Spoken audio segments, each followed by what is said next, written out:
If you guys have ever heard of like the term imposter syndrome, there's this idea that like, you know, even though you're good, you don't realize how good you are. All right, I actually think that's okay. It means that like, you know, you're pushing out of your comfort zone. But there's an even worse problem that I think affects people of color disproportionately.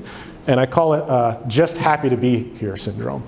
And I certainly was victim of this, being at Microsoft for 15 years. And it's this idea.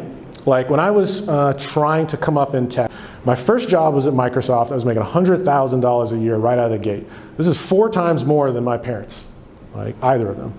So I got into my mind like, shit, I can't lose this. And that resulted in me thinking for many years, no matter what would be thrown at me, well, fuck, I'm just happy to be here because I'm making so much money. You know, working 14-hour days, no problem, just happy to be here. Asshole boss, not a big deal, just happy to be here. Opportunities sailing by me.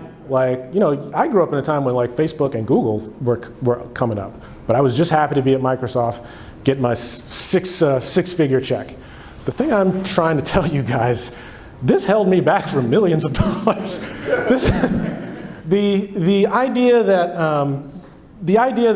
problem that I had was I thought the risks were much greater than they were, and I didn't understand how great the rewards were. That is the fundamental problem with just happy to be here syndrome. Because when you get yourself that first 6-figure job, what you don't understand is that there is no ceiling in tech. There is literally, I am a CPO right now. I make a lot of money.